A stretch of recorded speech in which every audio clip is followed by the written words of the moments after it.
Jaksa penuntut umum menuntut Lucinta Luna 3 tahun penjara dalam kasus narkotika. Selain penjara, Lucinta Luna juga dituntut denda sejumlah 25 juta rupiah.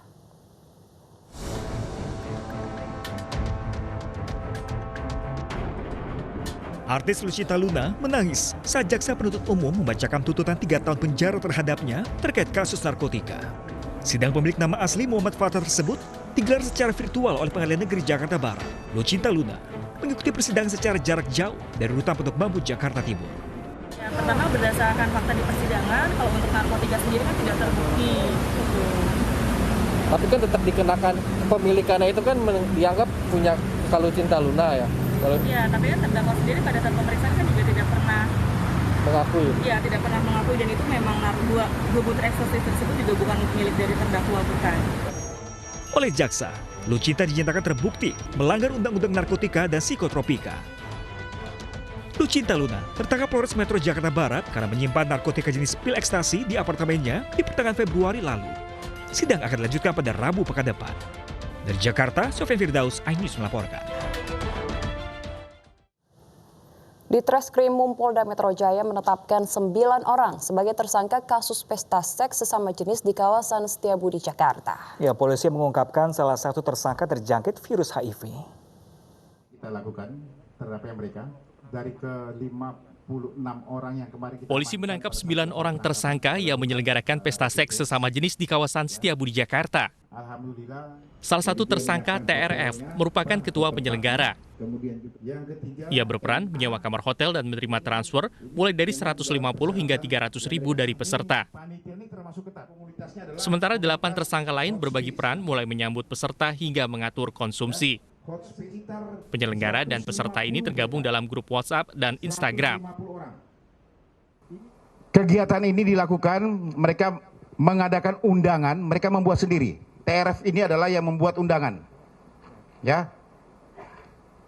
TRF ini yang membuat undangan melalui media sosial yang ada untuk mengadakan pesta. Dia persiapkan sekitar kurang lebih 1 bulan. Dia promosikan di dalam grupnya, baik itu melalui WhatsApp maupun juga melalui Instagram. Ya, kurang lebih dalam 1 bulan mereka mengundang yang mau berminat tanggal 28 malam kegiatan itu. Ya, dengan syarat-syarat atau namanya saja, namanya di dalam undangan itu dikatakan namanya adalah kumpul-kumpul pemuda. Di dalam undangan itu dia bikin meme itu, ya, kumpul-kumpul pemuda merayakan kemerdekaan. Itu dalam undangannya. Sebelumnya polisi menangkap puluhan pria dalam pesta seks sesama jenis di kawasan Setiabudi, Jakarta pada 29 Agustus lalu. Dari 56 orang yang terlibat, 9 orang ditetapkan sebagai tersangka, sementara 47 orang peserta pesta ditetapkan sebagai saksi. Dari Jakarta, tim liputan iNews melaporkan. Kita beralih ke informasi lainnya, pemirsa. Jaksa Pinangki Sirna Malasari jalani pemeriksaan di Gedung Jampitsus Kejaksaan Agung terkait kasus dugaan suap dan gratifikasi. Kejagung juga kini telah menetapkan tersangka baru dalam kasus suap Jaksa Pinangki.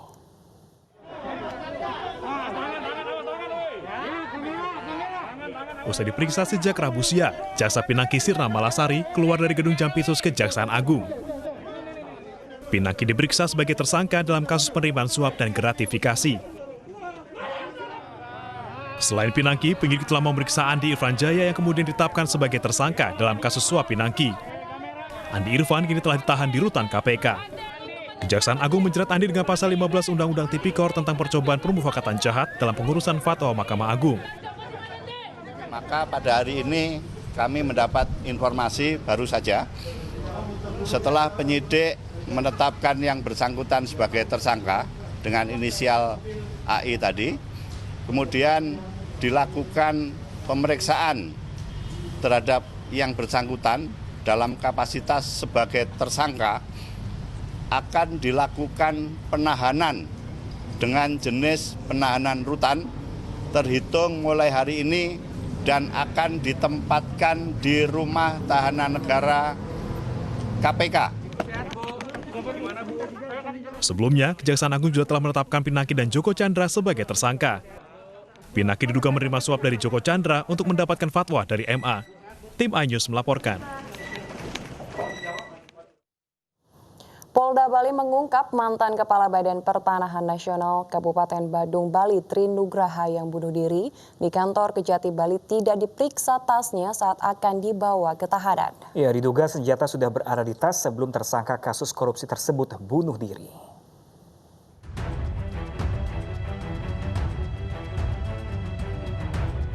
Jenazah Tri Nugraha kemarin dimakamkan di pemakaman di TPU Cikutra, Bandung, Jawa Barat. Selain dihadiri oleh keluarga, sejumlah kerabat serta teman sejawat turut mengantarkan Tri Nugraha ke tempat peristirahatan terakhirnya. Dia adik yang baik buat kami, yang cukup bertanggung jawab. Meminta doa kepada semua pihak untuk mendoakan supaya lapang jalannya dan dia sudah damai sekarang. Sementara hasil pemeriksaan saksi dan CCTV kantor Kejati Bali, Polda Bali mengungkap almarhum Tri Nugraha tidak diperiksa barang bawaan saat akan ditahan.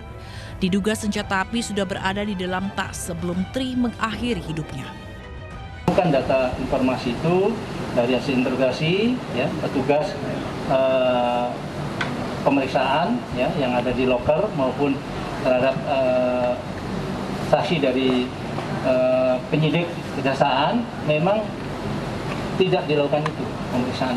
Unsur kelalaiannya masuk kan senjata itu, ya itu tadi. Bukan senjata itu ada pada dirinya. Di badan. Apakah itu dalam? Meski Kejati Bali menghentikan penyidikan kasus korupsi Tri Nugraha, namun aset milik mantan Kepala BPN Denpasar Badung berupa rumah, tanah, serta 12 unit mobil dan motor mewah tetap disita dan tidak dikembalikan ke keluarga. Seluruh kendaraan diduga hasil gratifikasi yang diperoleh tersangka selama menjabat sebagai Kepala BPN Denpasar tahun 2007 hingga 2011 dan Kepala BPN Badung 2011 hingga 2013. Analisis PPATK, jumlah barang bukti sitaan hasil tindak pidana pencucian uang tersangka senilai 66 miliar rupiah, sedangkan barang bukti gratifikasi senilai 5 miliar rupiah. Mantan Kepala BPN Denpasar dan Badung, Tri Nugraha meninggal bunuh diri di kamar mandi Kejaksaan Tinggi Bali dengan senjata api ilegal setelah Kejaksaan Tinggi memutuskan menahannya. Tim Liputan iNews melaporkan.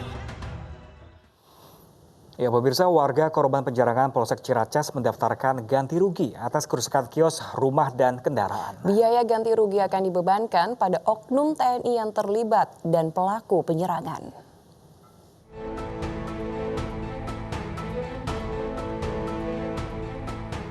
Kerusakan akibat dampak penyerangan Polsek Ciracas 29 Agustus lalu dialami warga yang rumah dan kiosnya berada di sekitar Polsek Ciracas.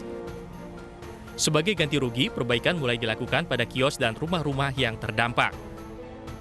Selain itu, bagi warga yang mengalami luka-luka juga bisa mengklaim ganti rugi biaya perawatan rumah sakit dan santunan. Pengajuan ganti rugi dibuka hingga 3 hari ke depan di Koramil Kramat Jati.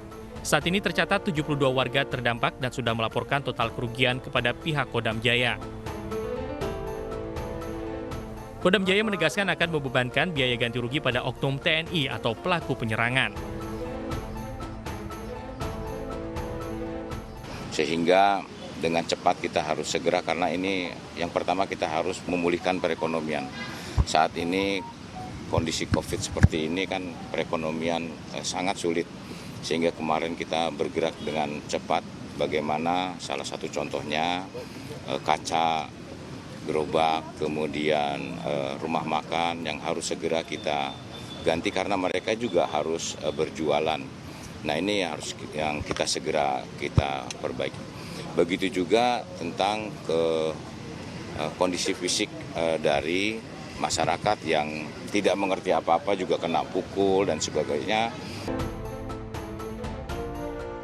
Pasca penyerangan, pelayanan di Polsek Ciracas, Jakarta Timur sudah kembali normal. Meski masih sepi, namun sudah ada masyarakat yang datang untuk mengurus surat keterangan catatan kepolisian di Polsek Ciracas. Sementara itu, kaca bangunan yang rusak akibat penyerangan saat ini belum diperbaiki dan hanya ditutup dengan spanduk dan papan. Dari Jakarta, Tim Liputan iNews melaporkan.